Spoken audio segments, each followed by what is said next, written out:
I would encourage all of you to have great expectations for your children. Let's get our children on track. Let's get our kids to being the best that they could possibly be so that they can accomplish all of their dreams.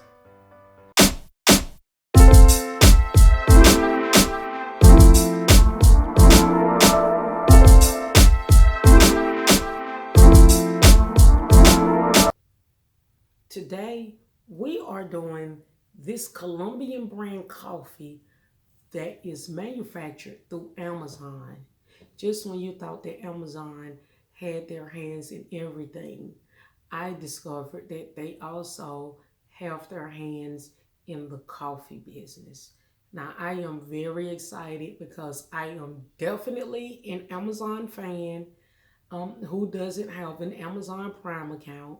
So I am very excited to find out what it is they're doing in the coffee field, okay? So I'm going to definitely give this a taste to see how I feel about it. Mmm, nice, strong, medium roast coffee. It tastes great. I'm not surprised. It's definitely good. You can taste the richness of the coffee bean. It does have a little different taste, a slight different. You know, all coffees are unique. It's as if the process and the bean that these coffee retailers are using comes from different locations. I'm definitely liking this Amazon coffee here, but it is not going to replace Dunkin' Donuts. I am sorry, I have not met one yet. I have not met one yet. And as of right now, I am still going to be running on Dunkin'. Now, we are going to get into great expectations. And when I say great expectations, I am talking about the expectations that we set for our children. Expectation is a strong belief that something will happen or be the case in the future. This is important for us, and this knowledge is important for us because, in order for us to achieve the greatest results out of our children's life, we must have the ability to apply expectations to them very early so that they will know and understand the expectations. They will adapt to those expectations and they will grow and they will go through school with those expectations that you set for them earlier in their educational careers so that by the time you get to the stage where you need to be concerned about them doing what they need to do to get into college and to pursue their post-secondary careers, that they are indeed prepared. Expectations are the foundation for all that we teach our children. They learn what we expect and they understand that if they don't follow through with those expectations, that there will be consequences. And just as well as the fact that if they do follow through, that there could be rewards. As little children, we expect for them to clean up their toys when they are done playing. And if the child does not clean up their toys when they're done, then you may restrict their playtime the next time that they want to play because they didn't follow the rules, or you will have a discussion with them to reinforce your expectation. We expect for them to brush their teeth and wash their faces in the morning, right before they eat breakfast. We expect for them to keep their rooms clean. Now, that may be an expectation that we are constantly working on throughout the time that the children are living in a home with us. But nevertheless, it is an expectation that we continue to enforce. It is not uncommon for some parents to put expectations in place a little late for the kids. And as a result, some children can fall behind.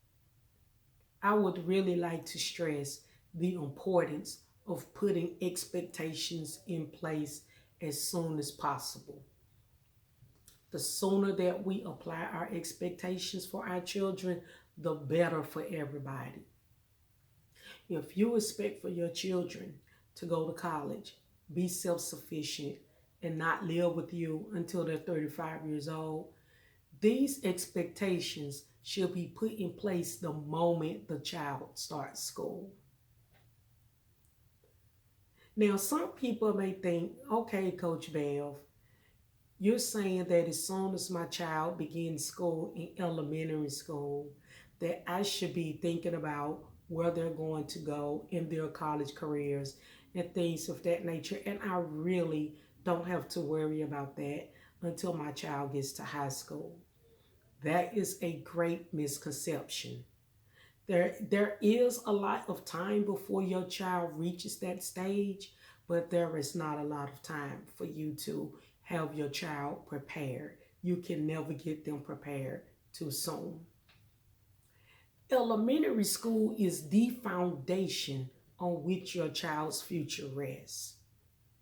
Success or failure in elementary school sets a precedent that the child will follow for the rest of their educational careers. In kindergarten through second grade, the children are learning at an exponential rate, and they are also learning social and emotional skills. So they're taking in a lot of information. And I guess you could say that this is really a time that, in addition to them starting to build on their educational foundations, that they are also being groomed on what a student is and the responsibilities of a student are, and how to conduct yourself and to carry on and to get through school. Children should understand that you expect for them to succeed and that school is important. I see all too often where children do not understand the importance of school. If you were ask some students, why do you think school is important? They really can't tell you. The discussion has not been had with them. And they just think that they're just getting up and going to school just because mommy says so. So it is very important to communicate with your child and let your child know what the end game is for them going to school. So and you can also communicate to them why you have these expectations of their great performance in place, because in the end it is going to work out for their good.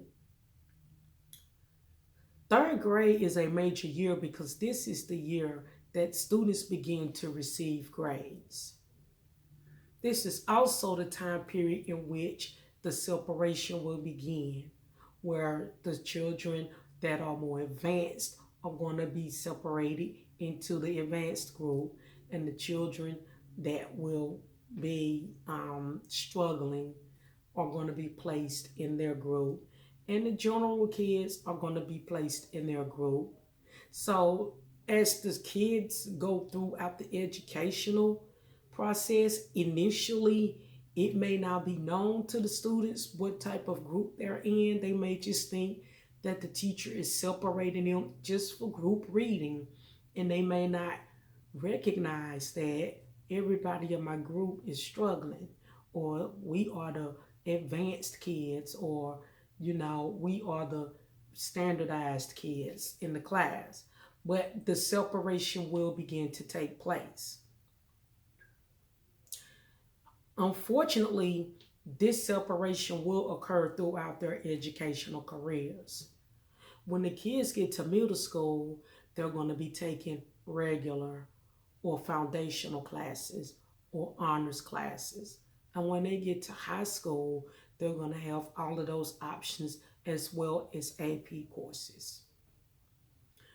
We all know that the playing field for these classes does set the precedence for their GPAs being boosted, which will have an indication on their learning, the rigorousness of their learning, and the GPAs will also determine what colleges and things and programs they'll be able to apply for, or to get inducted into. Your expectation will challenge your students to achieve. Now, there are four types of parental expectations when it comes to student achievement. I have broken it down into four groups of parents that I have noticed over the years that I have the kids that I have taught. Now, there are some parents that allow their kids to only bring home A's. If their child makes a B, the child is going to be asking you, what can I do for extra credit? What do I need to do? I cannot take a B home. So you have some kids that know that their parents expect for them to bring home only A's. Now, this is an achievement level that is, I'm going to say, is challenging to set. It can be good and it will definitely be good in the long run. However, I tend to think that it kind of puts a little bit of stress on the child. I have seen children that have resorted to cheating and doing unethical things so that they could get an A in class because they know that there will be consequences if they bring anything home other than an A. The second group of parents that I personally fall in the group with is the parents that want their children to make A's and B's. I would like all A's, but I give room for my child to err and the possibility for a lack of understanding and the possibility that, okay, you didn't do so well on this one, so maybe you'll get it the next time. If my children bring home anything below a B, meaning a C, um, we're not even going to discuss D and F because that's not going to happen. But if they bring home a C, they will lose their privileges until I can see. I'm going to monitor them closely, and make sure that they're doing what they're supposed to be doing. Because I feel if they make a C that or below, that there is obviously something falling short somewhere. So this is going to heighten the attention that I put into their education, and I'm going to monitor them more closely than I have been before and get more directly involved to make sure that they're on track and that they're doing everything that they're supposed to do. And then once they reach their expectation, that they will begin to earn their privileges back. You have some parents that will accept C's. C's aren't bad, but the problem with C's is that it can have an impact on your child's college admission and different type of programs that they would like to apply to. It could affect their GPA. If your child ends up with a C average in high school, it could definitely affect their college choices and their ability to apply to certain schools that they would like to apply to. So this is why I think it is important that we apply the expectation of excellence to our children so that it doesn't come back to bite later.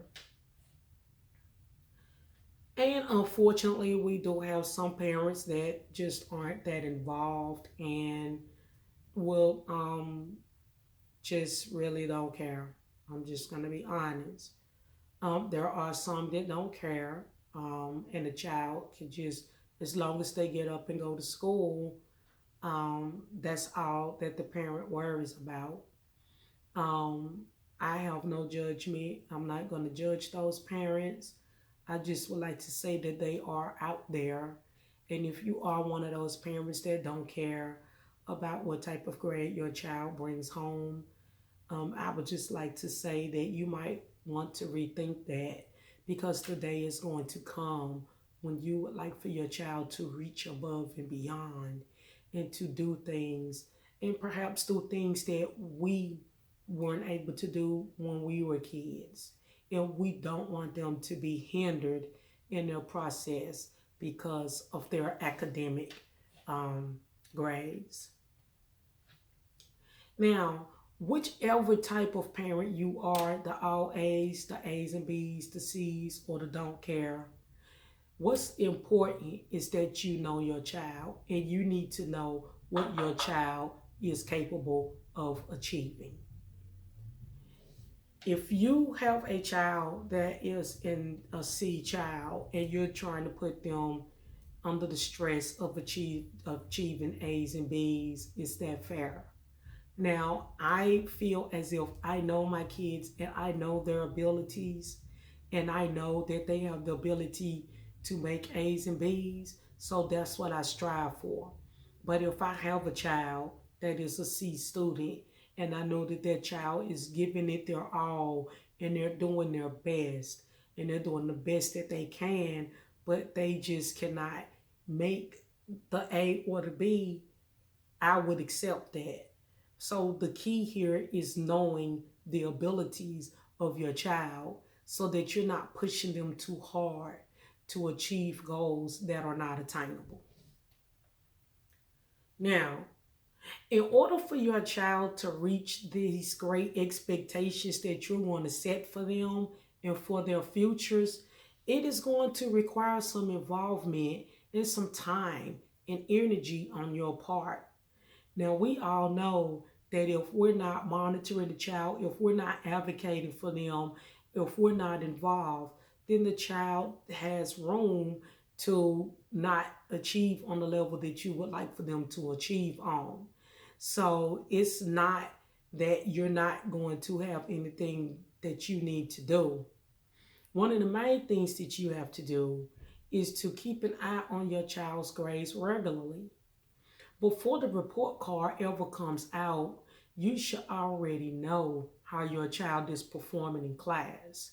Grades are digitized now. So you can go into Power School every single day and check your students' work. So if your child is making a D, a F, or a C, you would know long before a progress report or report card ever comes out because you're monitoring their work regularly. And this also allows you to say, Johnny, why didn't you do this assignment? You can make contact with the teacher and say, Johnny's going to get this turned in. Fear not. We're going to make sure that he gets this work done. Now, it is not uncommon for parents to wait until the end of the quarter, right when the report card is going to come out, and then you want to make contact and you want to try to get the child to complete work that was missing over the whole time of the quarter. That's unfair to the child because now the child is going to be trying to make up 15, 20 assignments versus if you were regularly involved in monitoring their progress, then you will already know that the child was falling behind. So I would like to stress once again the importance of being regularly involved in advocating, communicate with your child's teacher, and making sure that your child knows that you are there with them. You're on their team and you would like what's best for them and you all can work together as a team. If your child is not performing, communicate with the teacher. What do you think is wrong? What is happening in the school? Sometimes we think we know our children, but the reality of the fact is when your child goes to school and they get with their friends, they're different. Sometimes they're different. Not every child, but the children, once they get into their social environment and they're free, they got some freedom, they're different. So your child's teacher can give you an insight on what's happening in the school and why your child is not meeting the goals that have been set for them.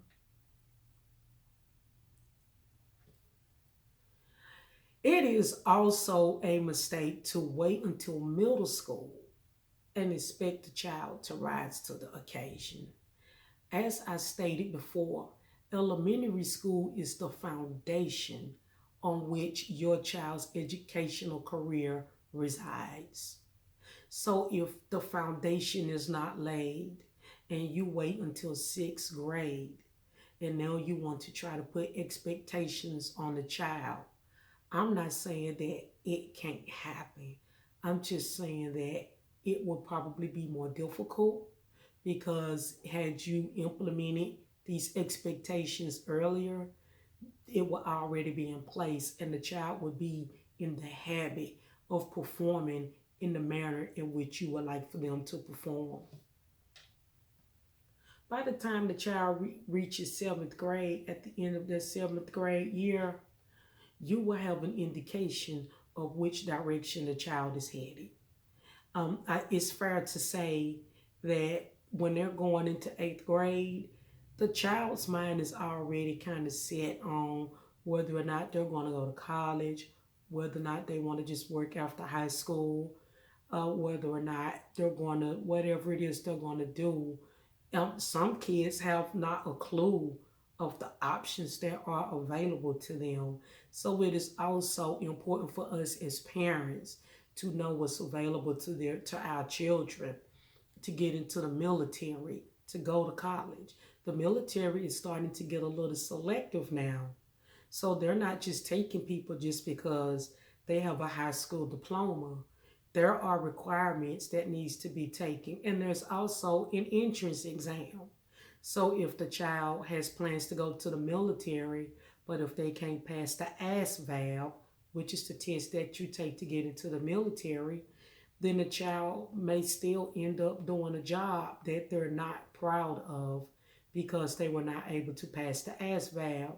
So this education, it is really going to determine just about every path that your child is going to take in the future. So it is important that we are cognizant of that. Now, before I end this, I want to state that it is important that we raise up our children in the way that they should go, as stated in the Bible. I'm sorry if you're not a Christian and you don't know the Bible, but I'm a firm believer in this. You must raise your child up, and when they are old, they will not depart from it. So if you put it in them in the beginning, it's going to be in them. Once your child understands the expectations that you have for them concerning their education, it will come to a point where you really don't have to monitor them because they're going to operate in it and they're going to want to reach that expectation for themselves. And it's easier and easier as the child goes through school because they have gotten accustomed to doing the work, getting it done on time, to study it because of the expectation that you have set for them. So I would encourage all of you to have great expectations for your children. Let's get our children on track. Let's get our kids to being the best that they could possibly be so that they can accomplish all of their dreams.